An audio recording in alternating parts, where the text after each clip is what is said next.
Opening week of Americas, and we already have all sorts of drama in garbage tier Valorant. From visa issues to referee interference, let's talk about everything that happened this week in VCT Americas.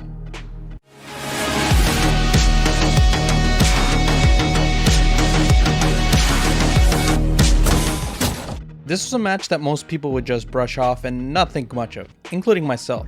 Cloud9 had made roster changes with Runi and MwZera, and being that us the community are very reactionary for individuals on paper, but the reality is that C9 looked much better than last split. On the other side, Leviatan has struggled in the group of death last split. Have they fixed their issues, or is this team stuck in mediocrity forever? On Icebox, we got exactly what we expected from Leviatan. A strong performance where ASPAS is cooking the opposition with beautiful aces. 13-7 to finish the map, and there was no real chance for C9 to come back. While C9 did try to come back with 3 rounds after the pistol, the lead was too much to overcome, and then we got set to sunset. Why is ASPAS on Phoenix? This team is not loud. ASPAS is one of the best Jets in the world and a very good Raze. Why is he not on either of those roles? This team doesn't even understand how to play that comp. You could argue Loud doesn't even understand how to play the composition either, so why are you copying? Every single player on Leviatan had no clue what they were doing. Couldn't hold, couldn't retake, and it's damn incredible how frustrating seeing this team lose is. To give Cloud9 some credit, when 4/5 of the team is out-fragging ASPAS, that should be a testament of how well they prepared for this map. Ascent, I'm only going to talk about overtime because this video doesn't need to run any longer than it will. It's bizarre to me that no one wanted to win this match, round after round of just ridiculousness from both teams. Regardless, C9 managed to win, and now they've sent Leviatan into Fraud Watch. Nice job Cloud9, not being a total embarrassment and winning a pivotal game for the season. You have risen from no expectations to some level of decency now. Leviatan, you are officially on my fraud watch. I'm so glad that this team is on a downfall. It's like karma to Leviatan as an org for abandoning the LATAM region and trying to make this an international team with a German, a Brazilian, an American, and 2 Chilean players. And a Spanish coach who, by the way, was KOI's coach last year, one of the worst teams in EMEA. Leviatan's schedule is much harder. They have to play Sentinels and NRG in the next 2 matches, and it's going to be a rough time for them. I don't see them winning those matches with what they've shown. ¿Qué querías? ¿Que ASPAS tenga 100 eliminaciones? Esto es lo que pasa porque estás haciendo un super equipo. Chinga tu equipo internacional. Viva Latinoamérica. This game was supposed to be the return of El Clásico. And thanks to Riot and the boomers running the immigration system, we did not get the caliber of match here. I mean, goodness gracious, they arrived the day of the match. Jet lagged, sleep deprived, no practice or scrims for 2 weeks. And despite all of that, the first map was very close, and Loud were playing like their normal selves. And we got a very close 13-10 finish where Loud had the lead at the first half. My main gripe with NRG is about letting fights go down to 1v1s, still rearing its ugly head, and nothing exemplifies it more than round 4 on Breeze, when NRG peaked 1 by 1 to stop less, and they all died. Fortunately for NRG, by the time they got to map 2, Loud was in the dumps. You could visually see in their faces that they no longer wanted to be there.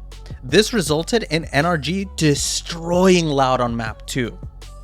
Not really much to say here. My main criticism for NRG is having such a close map 1 when the expectations was that they should have stomped them, but less as an animal, and kept them in the game. So maybe it balances out a little bit. NRG, I still got my eye on you. I think the rest of the schedule is kinda looking light right now. Capitalize on it. As if we needed to see this match again. G2 and Evil Geniuses is panning out to be a rivalry that no one asked for. This time, things are a bit different. G2 folks don't have net anymore. This time around, they have Icy, and for the majority of VCT enjoyers, it feels weird to watch a G2 game and not have net. Regardless, G2 would face Evil Geniuses on Lotus to start us off, and I'm not sure why, but Icy's impact as the mechanically gifted player didn't show up here. Icy ended up generating 10 kills in a game. Valyn says he generated a lot of space, but I've seen other races do the same thing and still frag out. But I won't be harsh on him, it's his first time on stage. On the side of Evil Geniuses, things looked good, except for Jawgemo only putting up 8 kills for the entire map. And while he did aid in the same way that Icy did, the team could not generate more than 6 rounds on attack. Defense for EG looked awful. G2 only allowed them to get 2 rounds while they were defending.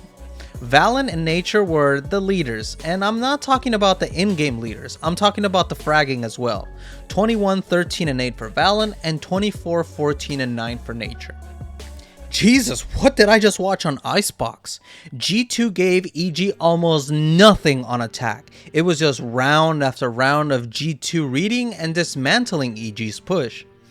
On attack, G2 needed to put up 4 more, and they did consecutively. It was a slaughter. EG even played the loud comp, but it felt like they didn't understand how to play it either. This is by far Potter's second worst performance of all time, versus Loud last year being the worst. Some takeaways from this game. Icy didn't really show up, only putting up 7 kills, and I do keep hearing that he made space, but I think this time it really was just Valyn fragging the hell out and the majority of the team doing their part. I like what I saw in this match. It seems like the team is evolving past being that tier 2 team. The guts to make a roster change, the innovation with the weird Scream type comps, and the newfound confidence make this roster look better than they did at kickoff. As for EG, while this is just the first match, the time to make adjustments from game to game is slim. Potter better dig deep to fix the numerous mistakes that this team made. Yes, another game where visa issues almost ruined it. JohnQT was stuck in Morocco, and he was visiting family and renewing his visa in order to play in America's Stage 1. We had the possibility of Sentinels starting Curry if JohnQT could make it, and Zellsis was already named the IGL in this situation. You know what he said IGL stood for? Isn't gonna lose.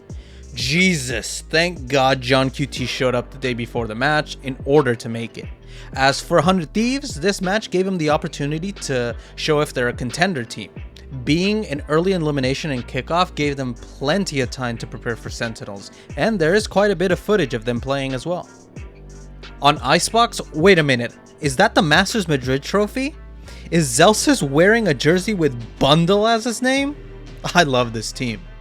Anyhow, on Icebox, it was another banger by both of these teams, back and forth, and for a while, it seemed like 100 Thieves had the opportunity to generate a lead, but Sentinels came back every time to tie it or gain the lead back. Bang and Cryo looked like the players that I expect them to look like, but despite their performances and a 7-5 lead at half, a miserable pistol only resulted in 3 rounds for 100 Thieves, and Sentinels ran away with a score of 13-10. 100 Thieves kept it competitive in the first half. Unfortunately, the attacking side for them was awful. It really was the worst outcome not to win the pistol rounds, because after Sentinels just snowballed the rest of the match to end the map in a 13-6 win for Sentinels and defeat for 100 Thieves. Man, 100 Thieves had the perfect opportunity to convert this match into a win and try to start the season on the right foot. Respect to the champions for winning against a team that had a month of time and footage to anti-strat them. Nadeshot, how about you start giving some pre-game speeches to your team instead of trying to shit talk FNS and Sam about how they're managing their careers. Cryo, I feel bad for you, man. You're putting up some insane numbers and still can't get a win against the top dogs. Sentinels, keep selling bundles? I don't know, you guys still look insane even with 1 day of practice. The match that was relegated to Monday afternoon where no one would watch it, and I bet the only reason you're listening to this segment right now is because you're interested in the small recap of the game. Let me tell you, this game was not half bad, and I truly mean half bad, because we had 2 teams that were in the dumpster in terms of roster moves. Furia bringing heat for MTA and Furia signing MwZera, and the collective I don't care from the community really made this match hard to watch. But here I am. Lotus was just crew running over Furia. Crew started with 7 rounds in a row and closed the half at 10-2. Luckily for Furia, they were able to win the pistol, and after the bonus, they got 3 in a row. But we all knew this was a fake comeback. Icebox, crew picked up Reyna in their composition, and Keznit played it. Furia had a decent 8-4 lead on crew, but an anti-eco after crew won pistol would come out of Furia only to be answered by crew with 5 in a row. And what a testament from Furia to maintain composure and be able to win 4 out of the 5 last rounds to finish the map. Bree started out in favor of Furia, where they won 4 of their first 5 rounds. Crew would win the next 6 of 7 because Furia players would just walk straight into Keznit's op or turn fights into 4v5s at the beginning of every round. One round Furia won was MwZera having an insane 4K inside of a Viper's pit, but it was not enough, and the half would end with a scoreline of 7-5. Things would not end well for Furia, because despite winning the pistol round from the bonus forward, crew ended up closing the map 13-7. Crew winning here still doesn't do anything for me. I see this team being more momentum based. They can wake up one day and own, and the next day get gobsmacked. I would still like to see a series of win before I put some stonks into the Crupia, but I'm satisfied for now with this team's performance. The most I can hope for right now is that they deny Leviatan entry into playoffs in their week 5 matchup. It would be so poetic. Furia, Egua, eu no sé cómo voy a asistir su temporada entera sin adormecer.